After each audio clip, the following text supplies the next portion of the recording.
Hi, everyone. Welcome to another episode of Good Hang. I'm very excited about our guest today. It is Idris Elba. Idris is in studio, and we're going to talk about a lot of great stuff. We're going to talk about growing up in the 80s. We're going to talk about Stringer Bell, of course. We're going to talk about cringe comedy. He's going to try to convince me to go to Ibiza.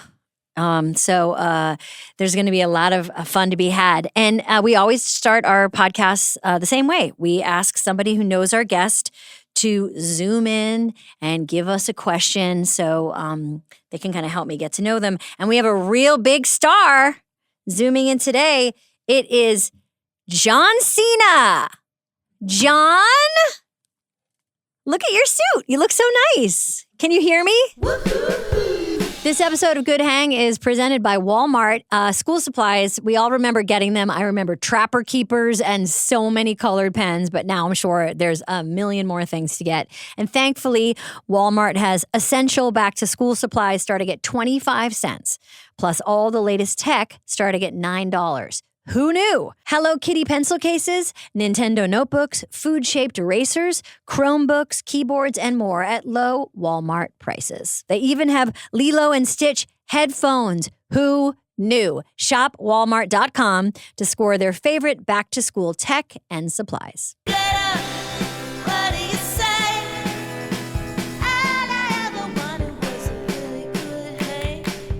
Oh, you got your beautiful background. You guys have spent so much money on this production. I want to be able to see it. It was just a dot in the corner and I'm blind. I want you to be able to see my fake plants and my fake food. They're great.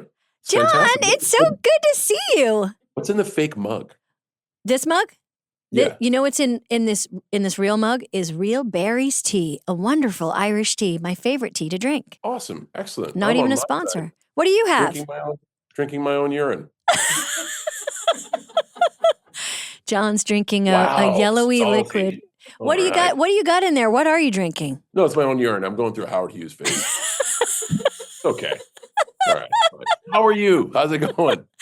It's great to see you. We haven't seen each other in person since we did a movie together. Well, we bumped into each other. We did. That's right. Yeah. Some conversations among friends about wine and good stories and sunsets and all that, which I'm very grateful for. I loved working with you. I would love to do it again. You're constantly working and doing such great stuff. And I think of our time together very, very fondly. That was a really good time on the movie Sisters.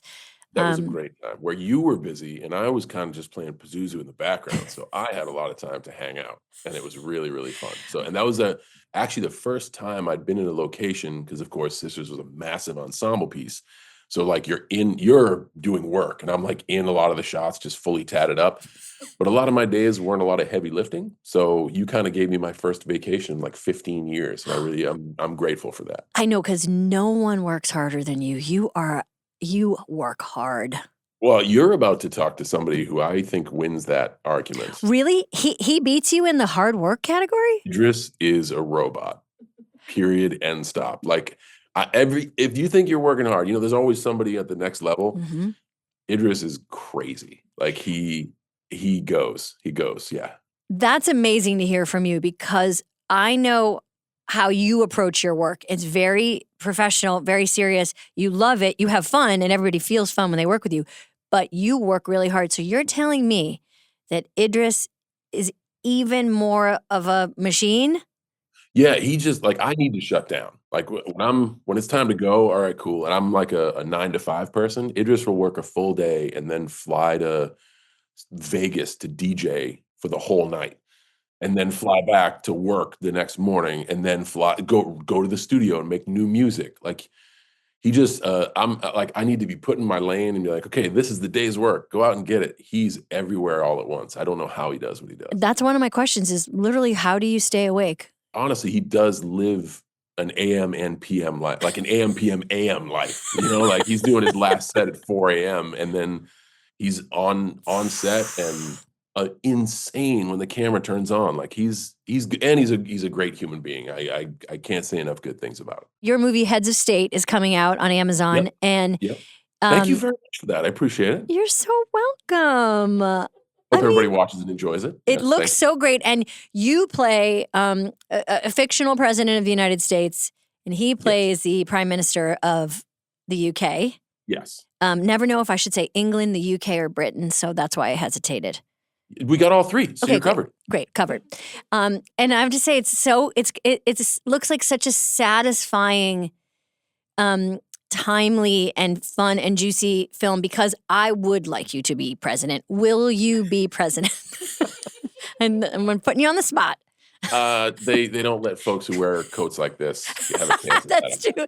That's true. You did ruin your chances. Myself out of the position. Yes, indeed. You're wearing a very striped coat, and they're not going to let you in. But that was your first time working together? We worked together on a movie called The Suicide Squad. Of course. Where we played superheroes that were like a buddy comedy almost. Like he's the head down guy, I'm the aloof, ignorant guy, and Peter Safran, the producer of that movie, was like, "This is good. We need to do this again." And the thing about Heads of State that's very fun, and you said, you play a fictional president, he plays a fictional prime minister. You being a writer would know that it's the sooner you can define those characters and what they stand for, the more fun you can have. So basically what we have in Heads of State is a buddy comedy. It looks so fun. And also, I mean, can Idris, I'm going to ask him about accents, but can he do a Boston accent? Because you're a Boston boy. Yeah, but my Boston accent sucks. It does? I need to have I need to What, have you lost it, John? What, you think you're better than us? What? Yes, I do. I do think it's gone away. It's been, I don't know. You haven't watched the Karen Reed trial and gotten and brushed up on that? My phone would not stop God. with that. You have no idea. It's taken the state by storm.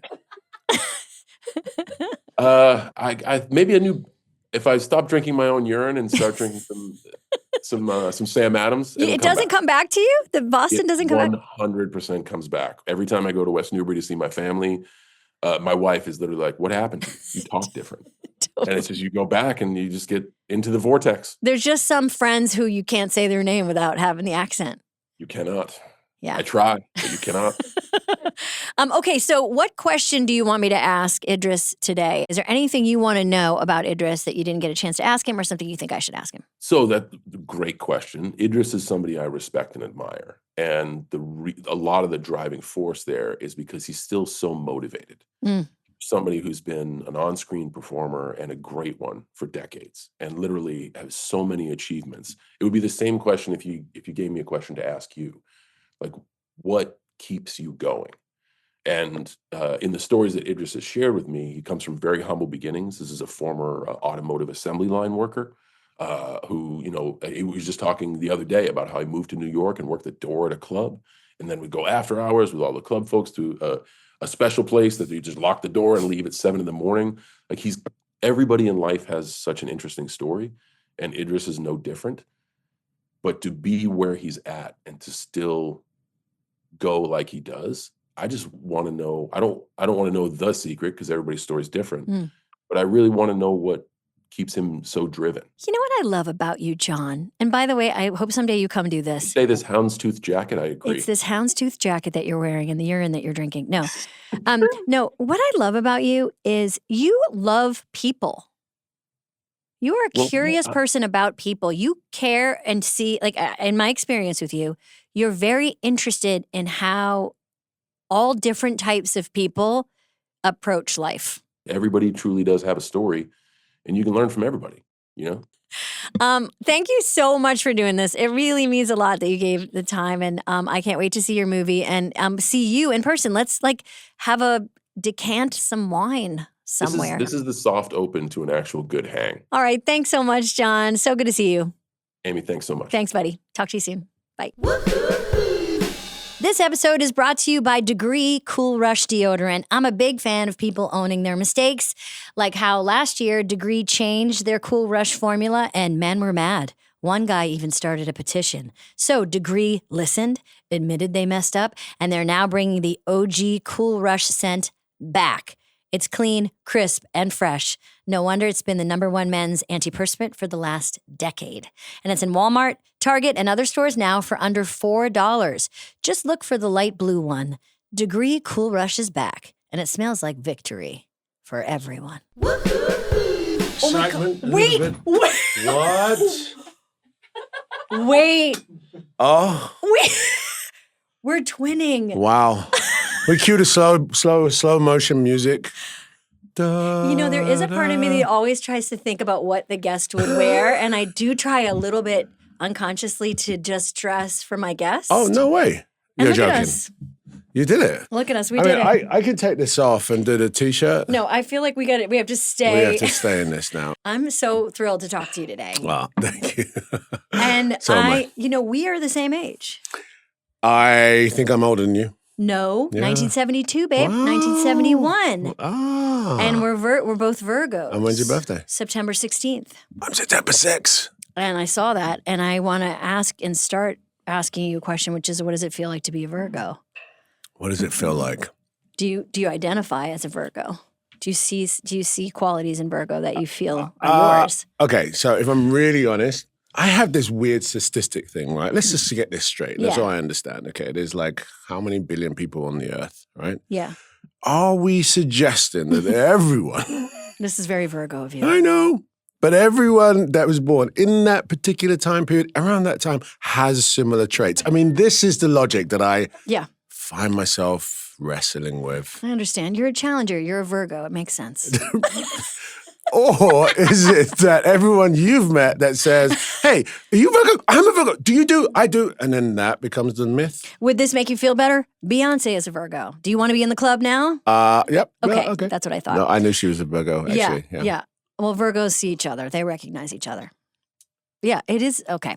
We don't have to get into it. No, we can. But you are in your 50s. I want to ask you, what is it like being in your 50s? What do you think of this decade? Really interesting, right? Yeah. Because, we were born when we were 10, 11, the 80s I know. happened. Our consciousness was born at the same time, one of the coolest decades generationally ever. Yeah. And we were born into that. Some of the coolest things, art, music, culture, some of the craziest world politics that set the dynamics for where we are right now, all happened when we were sort of like our emotions were blossoming and our adolescence were growing. I mean, we're a very unique generation. Okay. I agree. I love being Gen X. Oh. I feel proud of it. I feel like exactly what you said. I feel like we straddled these two different worlds. Like Yes. our young world was like our parents, and now we're in future robot times. That's true. Which, partly we invented because it's like robots, toys, 2001. What was that going to be like? And We're we got in to it. see it. We got it, yeah. I know. We watched movies about flying cars, and it's going to And happen. it's happening. Robots that talk and aliens. Ooh, Do you believe in aliens? Yeah. Of course I Oh, do. but not astrology. Well, astrology is based on some weird alien science Okay. that has left behind. Aliens left behind. Yeah. Like, did you know that these... Anyway, I was going to say that the other part about being 50 is that I don't love that at this age, the age of being wellness and consciousness is so upon us, yet our bodies fail us. I know. That's Well, the me. biggest bummer. I mean, the fact that you can get hurt just Walking. getting out of bed. Yeah. That is the part that just feels like, well, I mean, what you have to do, you have to use your body still a lot. You use it a lot in this movie that we're talking about, Heads of State. How do you, do you have to do, like, what do you do to stay flexible? That's what we have to do, is stay flexible. Yeah. Do you do yoga? Do you do, what do you do for your stretching? Because I'm trying to get more stretching going Really? on. I'm not very flexible. Like, do you have tight hamstrings? Yeah. Tight hip flexors. Yeah. Hip flexors. You? Yeah. So mine are my hamstrings, which is Okay. embarrassing because I'm so short. It's like to not be able to touch your Wait a toes. second. You were same height, same Yeah, outfit. Same age. Okay. Yeah. I mean- So do you do pigeon pose? Do you know what the pigeon No, pose is? what does that look like? It's the yoga pose where you get you stretch your hips, basically. Do you know that pose? So you're sitting on your bum and Yeah. you got your and legs you out like that? put your knee up and you kind of lean over your knee. I don't do that. Okay, good. I do, it's the squat. Just squatting. Yeah, like before we were Homo sapien Yeah. squat, You can squat. Yeah. That's Yeah. impressive. It is, actually. Your knees can handle that? No. Yeah. Getting down's easy. That's the thing. Getting up. You got a guy who helps you get up because you can't get once you get down, you're stuck. No, my pride is there's no guy helping me get Of up. course not. I'm like, I'm okay. And everyone's like, we're ready to shoot. We're just waiting for Idris to get out of his squat. Just get out of his squat. Good thing about squatting, though, not to be graphic, it's good for the Pooping. I was going to say number 2, but we can go with It's pooping. really good. A lot of people know that. But I mean, I feel like my 50s, to your point, age-wise, like emotionally, mentally, spiritually, I feel great. Feel good, yeah. Right? Yeah. I feel finally like I'm figuring myself out in a way that's very real. And I have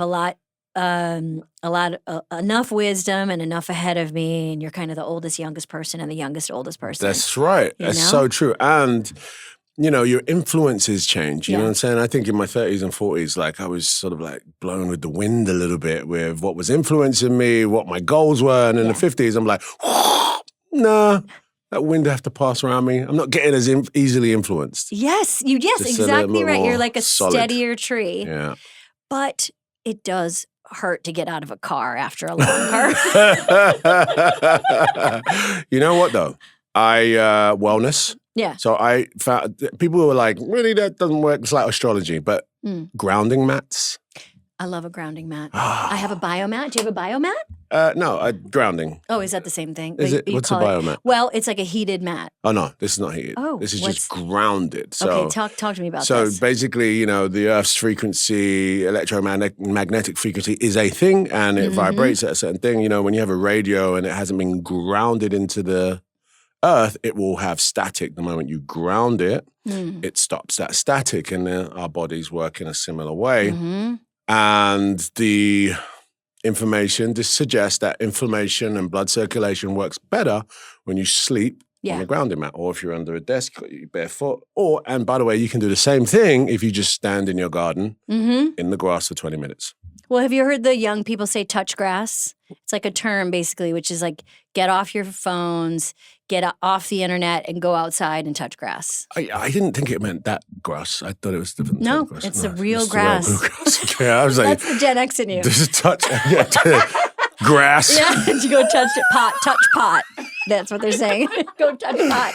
Okay, that whole touch grass thing, I was like, dude, this is a little much. My algorithm is all messed up. I didn't realize. Yeah, that's exactly what it is the idea of just like actually getting your feet on the ground. But it works. And it works for our age because inflammation is a real thing. That stiffness you're feeling. Do you cold plunge?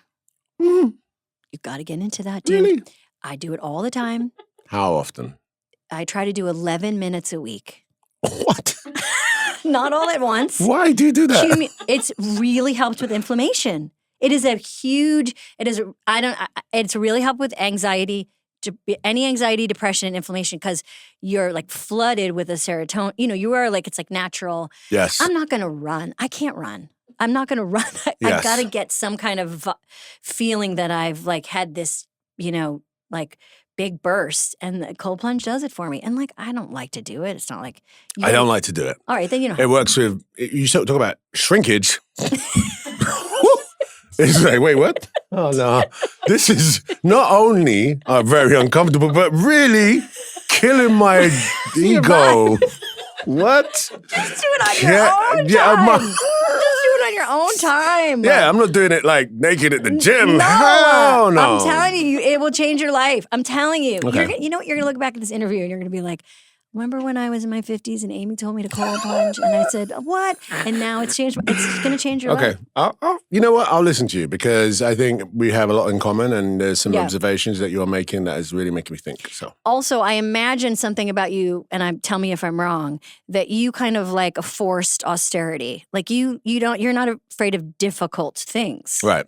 Yes. No, I am not afraid of difficult things or challenges that make me uncomfortable. Yeah, and to choose your own discomfort is like a privilege at our age. Yeah. I'm going to be uncomfortable, but I'm going to be in charge of it. Yeah, I agree. I agree with that. Yeah. I agree. I actually, what I also enjoy about my 50s, I'm 52, 53 this year, is that I really want to learn more. Yeah. I want to learn. And it's about oh, that's new, but how is it connected to what I already know? Yeah. You know what I mean? And how that cusp is really interesting to me. Yeah. You know, like we talk about AI and all that stuff. I refer to it as like, wow, that's the future that we talked about as kids that was just in our imaginations, and here it is. Well, I want to stay in the present and I want to talk about the future, but if you will indulge me a little bit of past, because, and I promise I'll make it fast, but I'm such a huge fan of The Wire. And I know you talk about it all the time. It is many years ago, 20 plus years ago. You've talked about it over and over again, and I won't make you talk about it too much, but it's a series that changed my life. I watched it 3 times, the series 3 times. I could talk to you about it forever. And also, I feel like, not to keep making comparisons, we are dressed the same. We are dressed the same. But I was on a show that meant something to a lot of people still. And like, you know, almost 20 years later, they come up and they keep engaging in it. And like, so you must get that too. You must all the time have people say to you what I'm saying to you. Yeah. What is that like? I mean, the truth is that I actually don't speak about The Wire as much as people might think, even though I am definitely, at least once a day, someone says, bro, string a bell, The Wire, whatever it is. Yeah. And, you know, it really does, it surprises me how much impact that show had. In a good way. It surprises me continuously that, you know, multi-generationally, it's still being talked as people that weren't even born then. Yeah. Watching The Wire and be like, yo, I saw that. That's incredible. I feel proud. I feel a sense of pride. I feel a little bit, though, if I'm really honest, like I didn't watch The Wire. I've heard this, that you didn't watch it. I didn't watch it. And I feel bad. It's not that I'm not a fan of it. I was there. I made a show that was, you know, was so intense and so real, so important. And even though I didn't realize the importance of the show while making it. Yeah. Rarely do we. Right. Yeah. But I didn't participate in its celebration as a viewer, as a fan. And so I feel a little bit like, well, could you outside start the club. celebrating it now? No, man. Why? I mean, You can't watch it now? no. But I bet, Idris, I bet you have a feeling about it that you might be kinder to yourself and it watching it now. It's not that. Okay, so why can't it's you watch more it? that, again, like I felt the presence of it all my, you know, life since The Wire, right? Yeah. In terms of its impact, in terms of what, and I also was there making it. So to me, it was almost a bit like I was Stringer Bell. I'm not Stringer Bell, but I also feel like when Stringer Bell, no spoilers. Well, look, at this point, okay, let's get ready. If you're listening, spoiler, Stringer Bell dies. Yikes. There are people still watching it. Well, they got to catch up. It's been... But when Stringer Bell died, there was a part of me and that died with that character. And it's weird for me to go back and watch it. I don't like being overly conscious of what my performance is like or whatever, because it makes me conscious about doing it. I like being in it rather than watching it. I hear you. Oh, that makes me sad that you can't enjoy how good you are in The Wire. Oh. You're so good. Idris! Okay, I know. I'm going to turn into like... From my twin, I'm taking this. Thank you. Okay, because, there's a few questions, which is, Stringer Bells, can you just tell me, for the super fans that are listening, and again, if you haven't watched The Wire, skip through this part, and how dare you, but that final scene when you were killed by Omar and Brother Mazone, and you just have this moment where it's a beautiful acting moment where you have to decide, where you have to realize that Avon has given you up. Like, it's just your brother. I mean, it's so Shakespearean, this entire show, but that relationship in specifically, and you have the tiniest moment that flashes across your face where you're resigned to the fact that not only are you going to die, but you're going to die, by the hands of someone who you really love. And the acting with you and Wood Harris in that scene previously when you're on the rooftop and is such good acting. And I just want to. I have no question here. Yeah, no. But I guess the last line. I think what about was Stringer's, on the crafty table is what you wanted to know. Yeah, But I think about Stringer's last line because it's such a testament to David Simon and the writers of that show. The writing was so incredible. When Stringer says, like, "I guess there's nothing I can say to change your mind.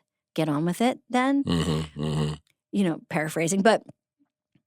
It's his entire arc as a character. He's spent the entire show trying to convince people to that there's another way of doing things.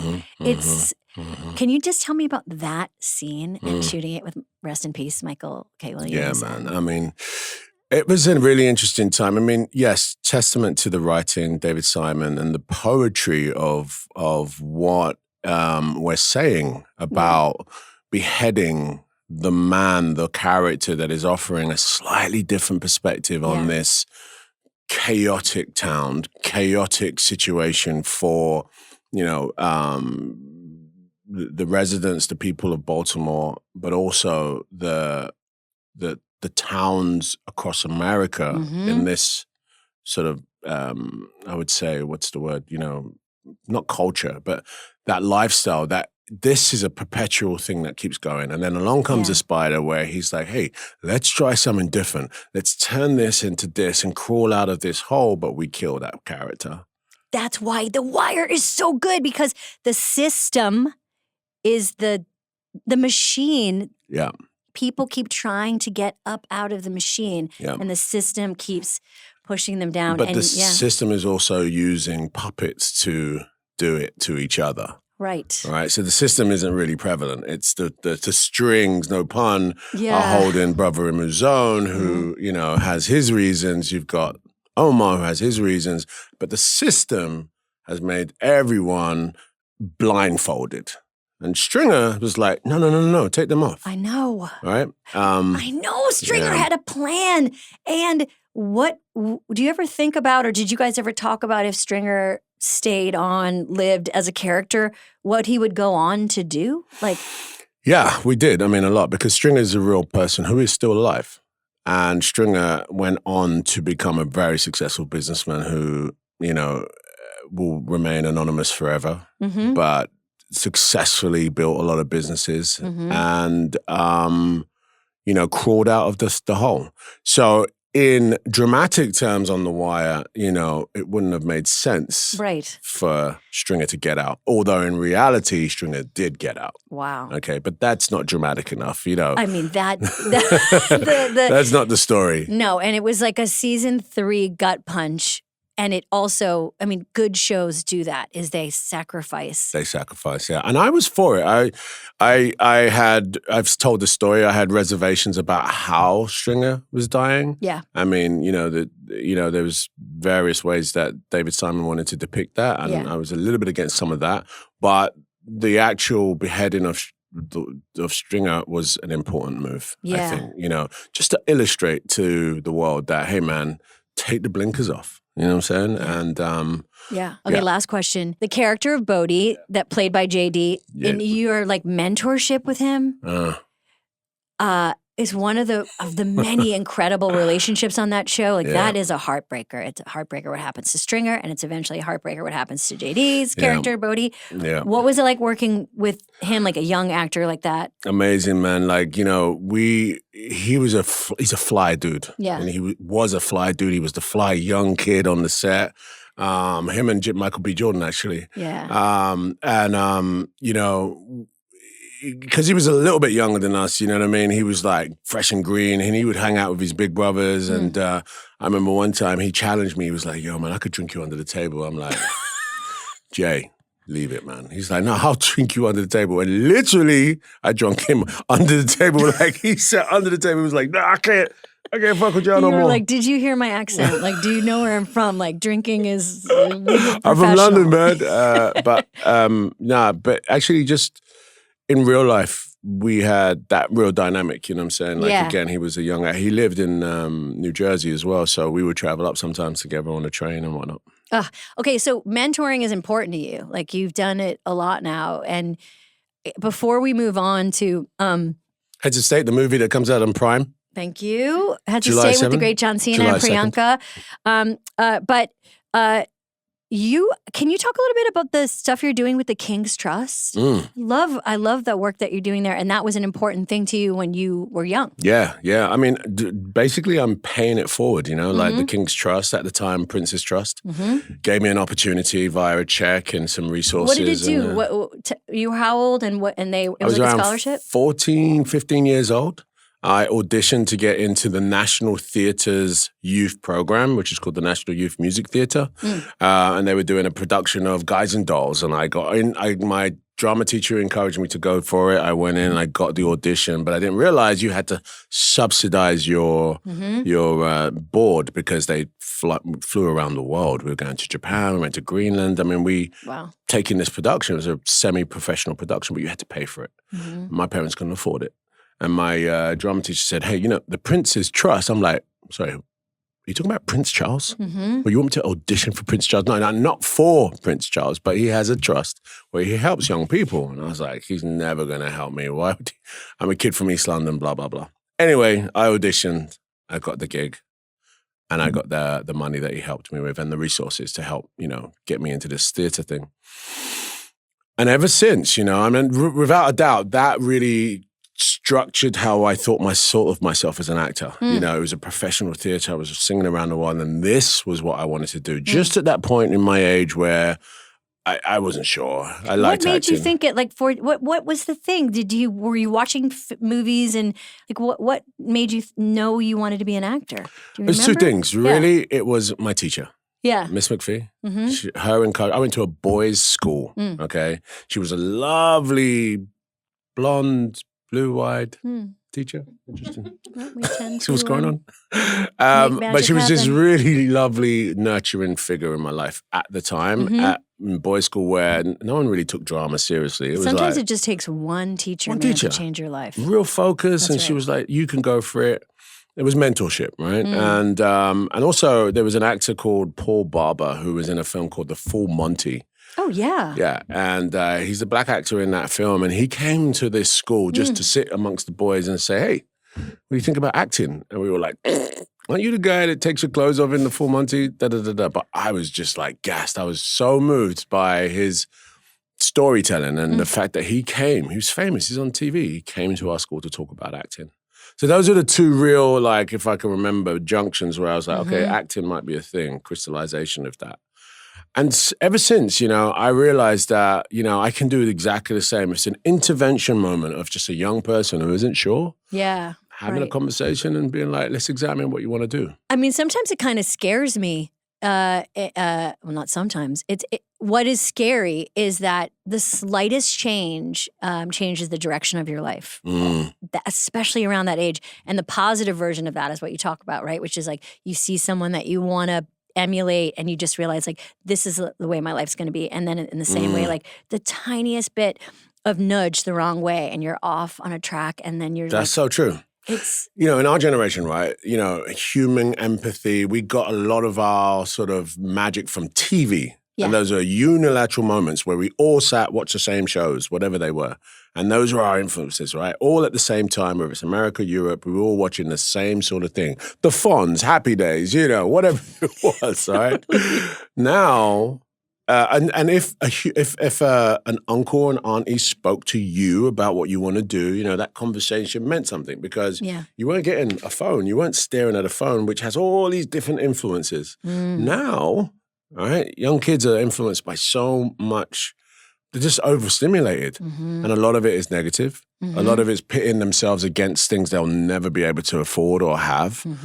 This elevated sense of self where, in our day, I think, I hate to say it, in our day. Well, we're really sounding really old right now. If we're going to talk about phones, we're screwed. We are. I mean, my phone is my best friend.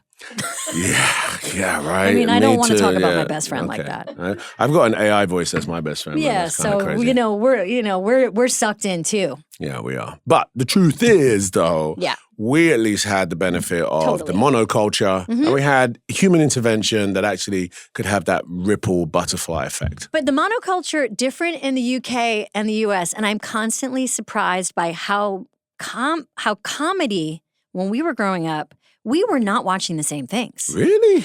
There were You weren't watching the Fonz?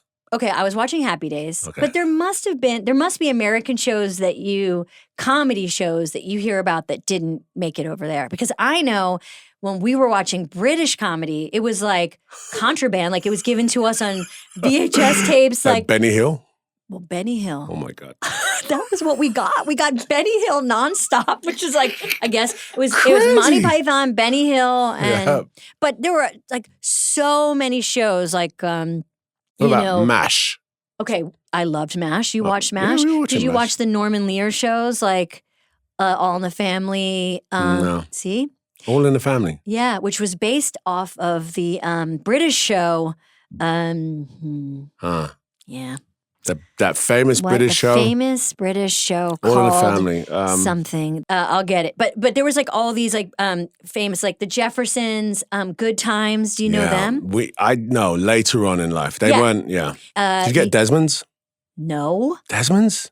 I don't even know what Desmond's is. Desmond's is the barbershop show, man. It was a black show. It was comedy. It was like, I don't want to say the Cosbys, but it was a family that run a barbershop. It was hilarious. Yeah, so there were versions of each other's comedy at the time that we didn't know about each other, which I think is so interesting because we're so aligned, but there was something specific about UK and US comedy at the time in the 70s and 80s where you like found out about people's stuff and it felt like you were seeing it for the first time. Yeah. I mean, I can remember like learning about Steve Coogan, for example, and no one knowing who he was or like I remember coming to New York City. Yeah. In the early 90s and speaking with my accent and black people were saying to me, wait, what? Why are you speaking like that? Yo, listen to this dude. They didn't know. No idea. They didn't think that there were black British people? Yep.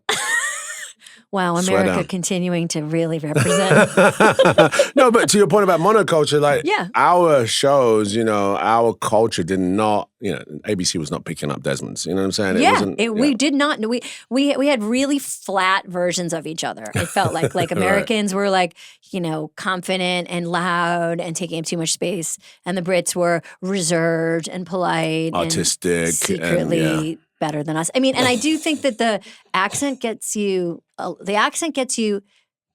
People think people with British accents are very smart. This is true. Actually, you're right. We somehow give a sense of that the way we speak makes us more intelligent. You're right. I've dined off this for a long time. I would too. I'm not that smart. I was going to say that growing up is realizing that British people are not any smarter than you. Whoa. That's not what what? That's what it is. How did we get there? That's being an adult. You're right. Facing the truth. Yes, because it's so easy to get sucked in.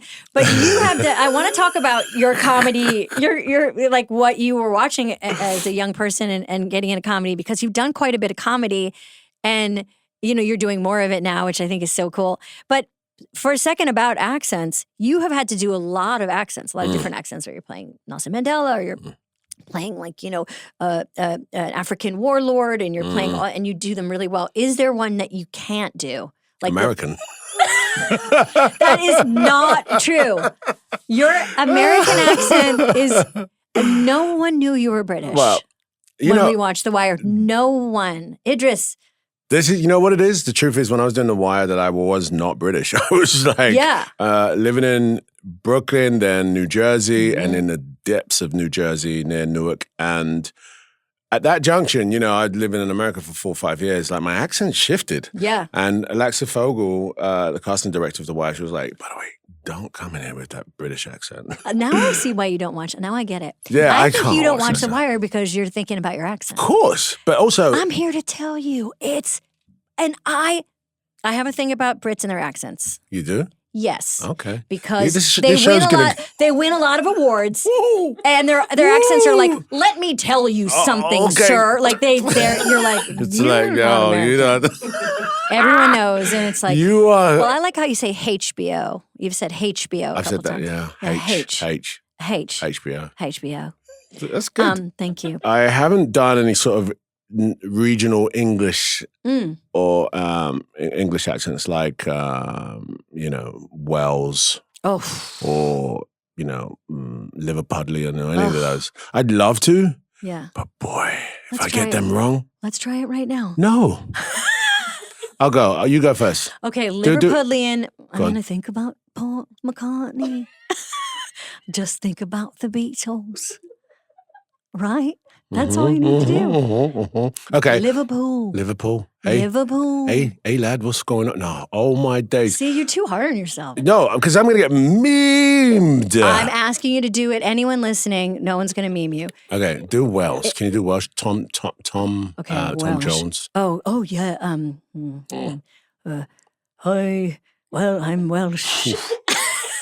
They say that, right? Okay, yeah. Hello, boyo. Hey, boyo from Wales, eh? Boyo, eh? That is so. They speak. I can't go back to Wales now. Ever.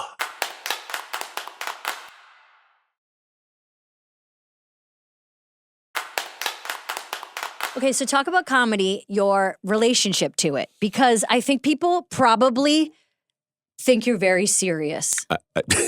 Yes. And I've learned that you're not. So I bet people assume you're mad, you're serious, Yes. you're tough. I'm an actor. And they come up Yes. to you and they take you, and you probably were like, I like to have fun like everybody I'm a else. little goofy. I'm very goofy. You are. Yeah. You're a goofball. Yeah, a little bit. But, I like playing dramatic roles. Yeah. I do. Also, when it comes to comedy, most of the comedy I've done has been the straight guy that isn't meant to be funny. Mm-hmm. So when I did The Office. Yeah, tell us about that. How'd you get that job? I mean, I got that job because I think John Krasinski was a big Wire fan. He was like, we need that guy. We need that guy. Paul Feig. Yes, Paul Feig, That's great my director. guy, great director. He, but it was a part of that casting process for me. And, it was described as this guy who's a bit like Stringer Bell. He's real serious. He's a businessman. But, you don't laugh at anyone. You don't suffer fools and da-da-da. And I was like, okay. But first of all, the UK office. Incredible. Oh. The biggest fan. Better than the American office? No. What? Are you Different, saying? not better, but in many ways, I've talked about this with Mike Schur, who created Parks and Rec and who started working on the American Office and did Parks and Rec and many other shows. And I remember when he was going to do the American Office, I thought this is a terrible idea, because the British Office was so good. Yeah. It was a complete specific POV, and we thought, no way. Yeah. But then we heard that Steve Carell was hired, and I knew Carell from Chicago, and I was like, he's funny. Yeah. He's really good. Yeah, And suddenly yeah. it was like, oh, this is just going to be a different version. So I would say I can't compare the two, but I do have a special place in my heart for the British version because it was the first one I saw. Me too. And Yeah. the cringe humor. This is what is cringe humor. And I think the Brits do cringe humor better, or not better, but do it well because we're so repressed. Totally. Because And anything is like embarrassing, we're like, oh my days. I know. And in America, where it's larger America's personalities. embarrassing. Well, again. No. America's embarrassing. There, I Well, said it. Well, No. What I mean is that Americans are okay with big personalities coming in. That's part of the comedy, fabric. However, I really loved working on The Office because I did get to be in a comedy, right? Mhm. And the guys working on the show basically tried to make me laugh all the time. Mm. And the joke was that you're not going to get me. Mm. And the more silly they got, the more I stayed straight. And that became the comedy. Mm. It was amazing. It was a lot of So fun. you're good at keeping a straight face. No, I'm a proper. I want to be in the stupid side. I want to be doing stupid shit. But the gig was that I stayed really serious. Mhm. Even just now, you got very serious. It was a lot of fun. It was amazing. It was amazing. And then since then, some of the comedy stuff I've done is really playing the straight guy. Yeah.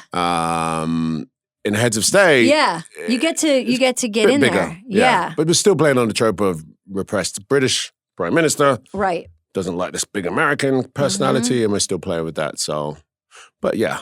But like, do you want to do more comedic stuff? Yes, do you please. like it? Isn't Yes, it please. fun? It is, man. Because I got to say, like, your job, a lot of the stuff you do, it combines a lot of things I don't want to do. Running, shooting nights, like Yes. so many night shoots Night on the wire. shoots. Like I watched and I was like, oh, Crying. crying, like jumping. But you've said that you like all this action stuff. You like doing stunts? I do. What do you like about it? It's a choreography. It's a dance. yeah. You know, I love learning a new fight, and I'm always convinced that I can make it look realer. So, you see someone that's like kicking butt, but I want to make it look a little bit more real. I love it though. I love the technicalities of it. Yeah. Yeah, I like fighting. Do you? Well, I mean, I like to fight. That's plainly it. I mean, I think about like I do sometimes have fantasies about doing an action film that requires very little talking, because that's the one thing I like about action films. It's like your day is just walking, like The Bourne Identity, like a shooting day is just him walking from one train station to the other, No dialogue, wearing a leather jacket. What a dream! Yeah. So in this movie, you're working with John Cena, the great John Cena. The great John Cena. Tell me about you and John worked together first in Suicide Squad. Yeah. How do you guys get along? What do you think about John? I think everyone had a bit of a crush on John Cena, right? The wrestler. He's like this big personality, cool, big wrestling type. And then, I watched him transition into acting and thought, wow, the wrestlers tend to be great at performance regardless. So they end up transitioning to acting in really cool ways. Yeah. And I felt John was one of those transitions that did really good. Yeah. I liked him. Then when I got to work with him in Suicide Squad, I mean, first of all, when you ever met John Cena? I did. He was in a movie that me and Tina Fey were in called Sisters, and we spent like a couple weeks together. He's a Renaissance man. Dude. He loves wine and art. And he's classical piano. He's a very sweet, artistic, tender guy. I find him to be very emotional and sweet. I agree. And it turns out that, when I met him, I thought he was going to be this goofy, big character. And he's like, hey, Idris, how are you? Nice to meet you. I'm a really big fan of your work. And I'm like, what's going on? Are we acting? I'm more goofy than John is. Yeah, you did the thing that happens to you where people were like, Idris is very serious. You were like, John is so funny. And John was like, I'm kind of serious. Yeah, he's very serious. And you were like, I'm a goofball. Yeah. When I walked into his trailer one time, we are going to just run some lines. And then I was like, oh, there's a grand piano in here. Why is that? He's like, oh, yeah, I'm teaching myself to learn classical piano. Anyway, so about these lines. I'm looking at him like, what now? First of all, he has fingers the size of it's like one of John's fingers, So playing the piano. Yeah. I was like, anyway, I was fascinated. Giant finger But piano. he's a really lovely guy. I think he and I knew that, working together, we could play into the dynamic of, I'm not naturally comically funny, but I can play against someone that is really trying to, is really funny in that way. What is naturally comically funny? I mean, it's kind of, but it's you bring up something very interesting, which is I think sometimes people don't realize that playing the scene is pretty much the same if you're doing a comedy or a drama. You just got to play it real. Yeah, that's true. Have you hosted SNL? Yes. And how was that experience? It was a classic. Everyone talks about it. Yeah, sorry. No. Who was the musical guest? Khalid. Oh, yeah. Khalid, yes. What year was that? Sorry. What year was that? It was the year that I did that very famous film I was promoting. Yes. What year was that? Because we'll never be able to find out. I have a laptop here and we can never find it out.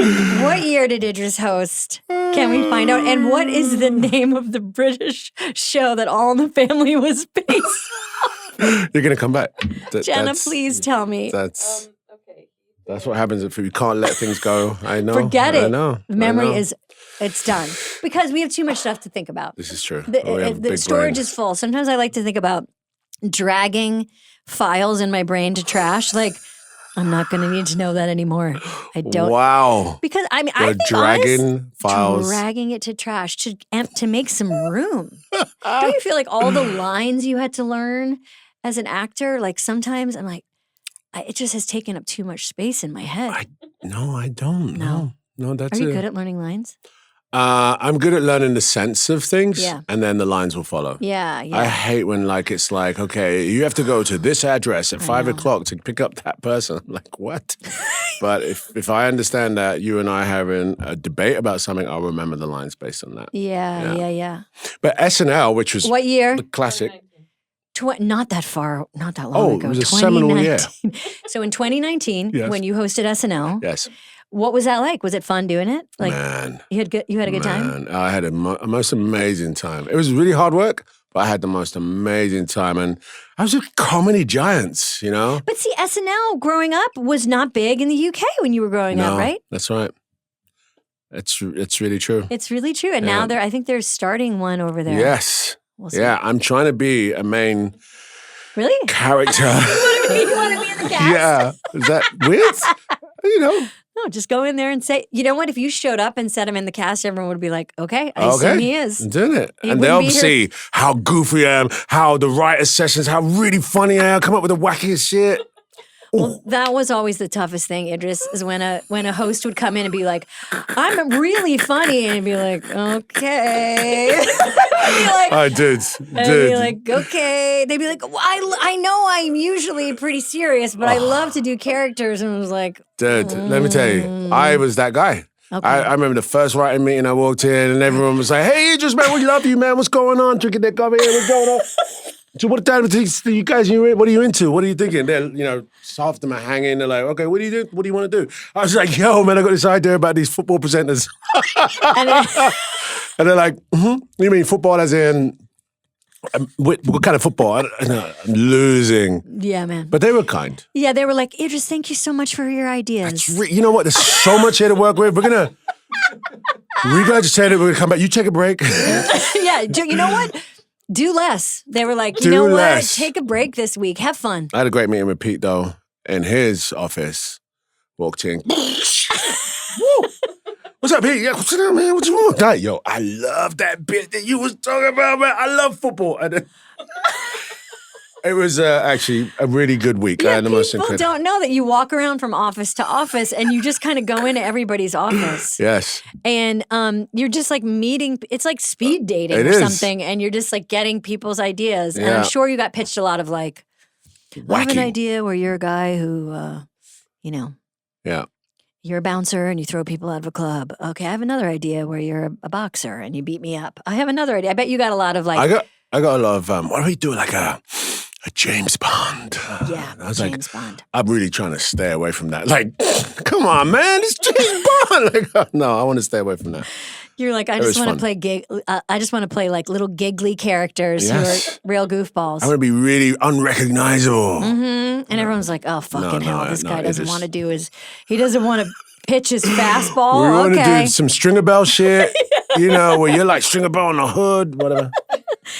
But before we wrap it up, I want to talk a little bit about your relationship to music because I feel like we've been talking a little bit about it today, but like there's this musicality to the stuff that you do, and it's obviously influenced by your actual love of music. You talk about it a lot, how it, talk about acting coming at a certain time, like music came to you at a young point in your life. When did you start, like, speak to how important music is to you and especially when you were a young person and growing up in East London? Yeah, I mean, definitely music was my first love. First love. My dad, I have this record, a picture of me holding a Marvin Gaye album. I'm 4 years old and I'm about to put it on the turntable. That was like my earliest memory of music and listening and being able to put the record on.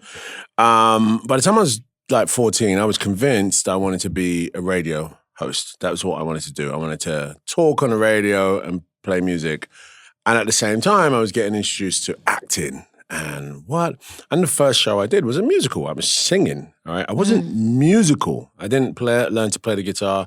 I could play the drums, but I wasn't really a musical guy in the sense of, making music, okay? I just loved music.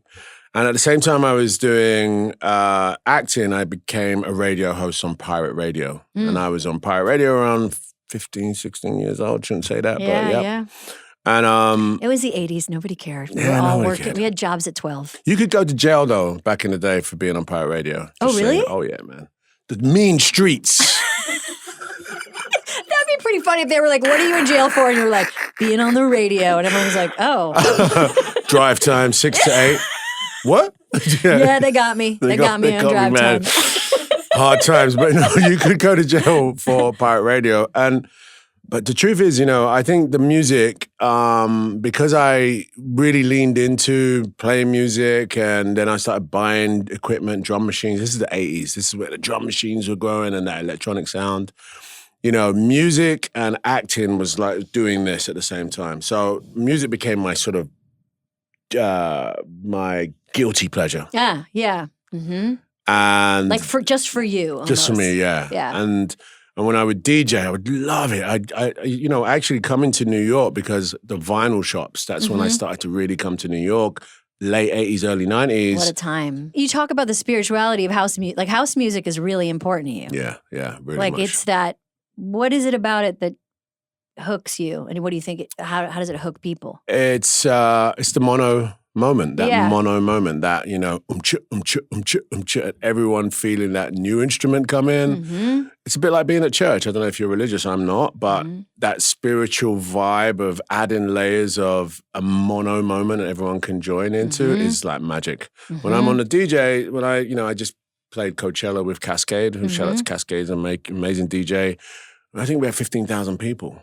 Wow. And we're doing a back-to-back, and it's a spiritual moment to have that many people going, let's go. I mean, it's just And how do you stay up so late? Yes. Because you have to stay up so late. Yes. That's what DJs do. I know. Yeah. It's such a nighttime activity. No, come on, Amy. You got to come out with me one time, man. Let's go. I would have to go to bed at 7 p.m. and wake up at 4 a.m. and meet you out. Like, there's no way I could get to the other side at 4 a.m. Have you been to Ibiza? No. Oh. Seems... Okay, life begins at 50, all right? Okay, first of all, I would only want to go with someone who knew Ibiza well. Yes. But I'm already stressed thinking about how late I would have to stay up. Like, I'm already, even thinking about it, I would have to take the longest power nap. Yeah. But it's incredible. Do you think that whole power nap thing really works? No, I can barely nap. Yeah.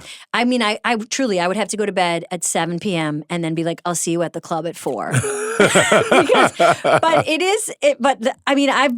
love to dance. I love music. But I can't do the hours. It's not easy to be an actor and a DJ. It is not, no. But I think there's a energy cell that gets awakened with the naughtiness. Yeah. You know what I'm saying? It's like, no. okay. Ibiza? Yeah. Ibiza sounds very stressful. Ibiza sounds very stressful. No, you'd love it. Trust me. Flip-flop, sunshine all day. Foam. You can have an ice bucket thing. An ice bucket thing? Why do I? No, like the plunging thing. Oh yeah, ice, you know what? If I could cold plunge in Ibiza, I would be. You can do anything in Ibiza. Believe me. Ibiza. That's what stresses me out, Idris. Okay, so we're gonna finish with 2 questions because we always start our podcast with asking somebody to speak about our guest. I always talk to somebody who knows our guest to give me a question to ask them. And so we talked to John Cena before this. Yeah. What? And we just Zoomed with him. And he wanted me to ask you, and it's such a John question, I think, and it's so indicative of what you talk about. Like, both of you have such an incredible work ethic. You really, you work hard. You're very professional. Both of you are, for lack of a better term, like, going for it. You really have a lust for life and learning, like you said.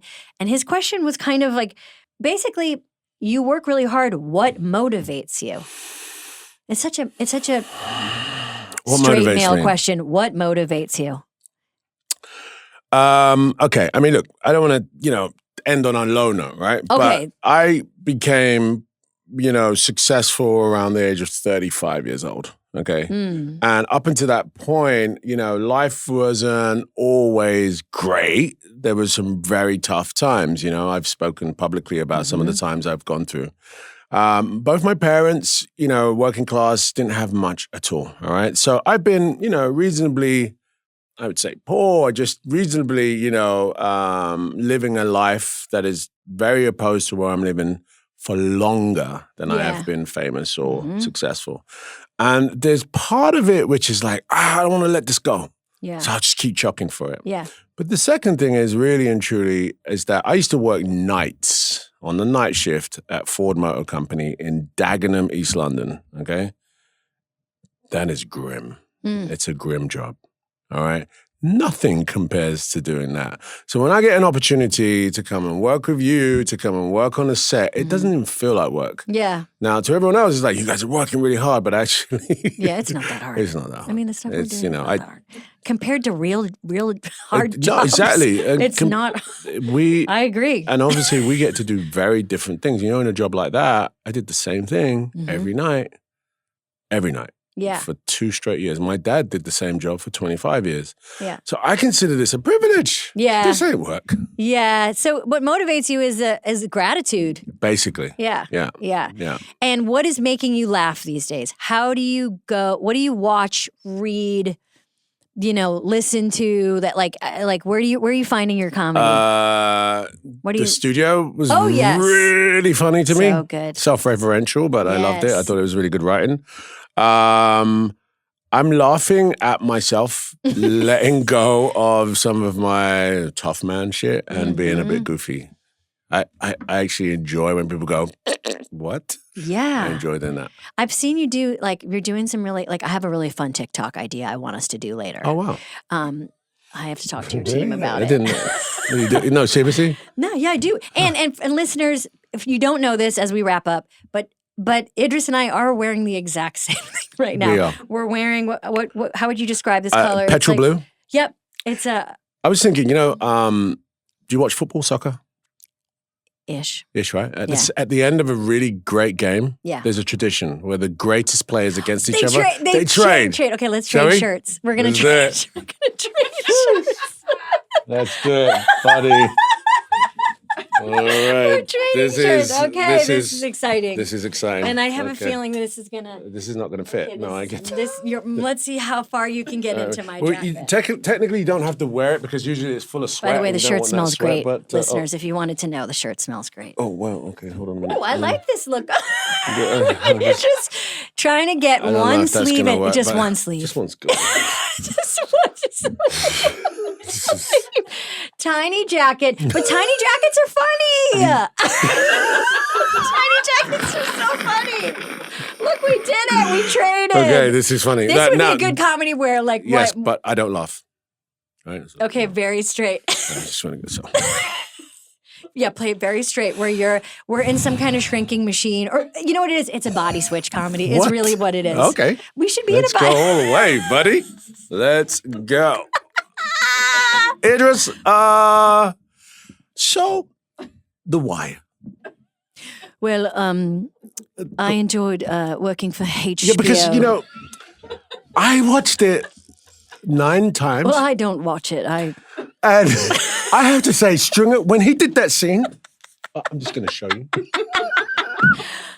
Oh my God. Okay, sign us Okay. up. We're ready. We're ready. We I took that loved to the it. left. Idris, thank you so much for Thank you. this time Good together. times. Good times. This was so good. My jacket is completely ripped. Literally, he can't even get it over his wrist. I can't get it over his wrist. It's because I'm tough. He's just his No, I really can't get it off you. You're Okay. gonna hear from my lawyer because How a do I- very expensive jacket. Thank you. That was so fun. Thank you so much for doing this. Oh, no, I thanks for really, having me. really appreciate it. And congrats on your movie. Thank you. Okay, today's Polar Plunge is brought to you by Wayfair, here to help you make your home your happy place. So that was a great interview. Idris is so much fun. I hope I wasn't too much of a Wire geek when I was interviewing him, but I could have asked a million more questions and made the entire episode about that. But I tried to restrain myself. But we did talk about a lot of other things, and we talked about British comedies. And so I thought I could use this Polar Plunge to talk about shows that maybe you didn't know about that you should try to find somewhere on your TV or your phone. Brass Eye, The Day Today, Alan Partridge, Look Around You, French and Saunders. We also realized that the show that All in the Family was based on was Till Death Do Us Part. It took us the entire episode to get it. And it's because we're in our 50s. So, there's a lot of British comedy. Oh, and Desmond's. I'm going to check out Desmond's now that Idris has brought it to my attention. So, a lot of good comedy in the UK, especially in the 80s and 90s that didn't always come over here. So check it out. But you know what you really should check out is Wayfair, because it makes you turn your home into a happy place. Express your style, create a space you love, cozy sofas, smart essentials, free shipping, easy setup. Head over to wayfair.com, find something that's just your style today. That's WAYFAIR.com. Wayfair, every style, every home. Okay, thanks for listening. Bye.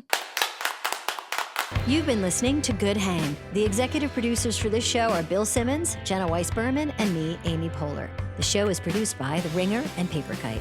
For The Ringer, production by Jack Wilson, Kat Spillane, Kaya McMullen, and Aleya Zenieris. For Paper Kite, production by Sam Green, Joel Lovell, and Jenna Weiss-Berman. Original music by Amy Miles.